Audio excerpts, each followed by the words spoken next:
তো হে এভরিওয়ান, মেলায় এসে আমাদের সাথে এরকম হবে আমরা কোনোদিন ভাবতে পারিনি। তো ভিডিওটা লাস্ট অব্দি দেখো, তাহলে বুঝতে পারবে। হে গাইজ, আসসালামু আলাইকুম। তোমরা সবাই কেমন আছো? আশা করি অনেক ভালো আছো। আমরা অনেক ভালো আছি।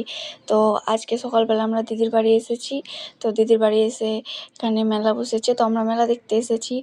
এখানে আসমা আছে, গাড়ি চালাচ্ছে, হাই করতে বলছি কিন্তু করছে না, অনেক বদমাশ হয়েছে। তো মেলায় এসলাম, আমরা অনেক এনজয় করলাম। ভাবলাম যে নাগরদোলায় চাপবো, কিন্তু রিজু আমাকে চাপতে দেয়নি।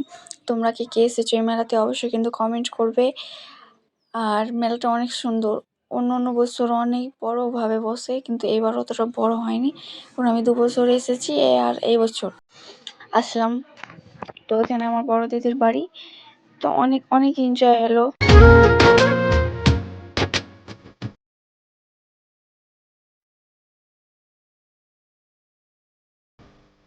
এসে আমি অনেক অনেক কিছু নিয়েছি, তোমাদের অন্য ব্লগে দেখিয়ে দিব। সর্বপ্রথম আমি তো ঘুগনি খেয়েছি। আর কার কার ঘুগনি ফেভারিট অবশ্যই কিন্তু কমেন্টস করবে। আর ফুচকার লাইন পাইনি, তার জন্য ফুচকা খাওয়া হয়নি।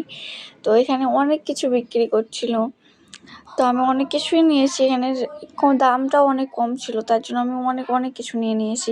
এখানে দেখো কড়াইগুলো ছোট ছোট, কত সুন্দর লাগছে দেখতে। কিন্তু কড়াই নিয়ে আমি কি করবো বলো?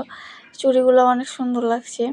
আমি কিছু খেলনা নিয়েছি, আর কিছু আমার সামান নিয়েছি, তোমাদেরকে আমি অন্য ব্লগে দেখিয়ে দিব।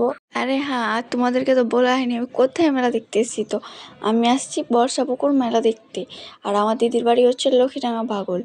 তো এটা আমি বলতে ভুলে গিয়েছিলাম। তো তোমরা ব্লগটা লাস্ট অবধি দেখবে, অনেক ভালো লাগবে। লাইক কমেন্ট শেয়ার করে দেবে, আর আমার ইনস্টা আইডিটাকেও ফলো করে দেবে প্লিজ। তো এই যে নেকলেসগুলোও দেখো অনেক সুন্দর, টেডি বিয়ারগুলোও অনেক সুন্দর। তো আমি কোনটা কোনটা নিয়েছি তোমরা গেস করো, আর কমেন্ট করে জানাবে যে আমি কোনটা কোনটা নিয়েছি। দেখো ডলগুলো কত সুন্দর লাগছে, রিংয়ের সাথে আছে।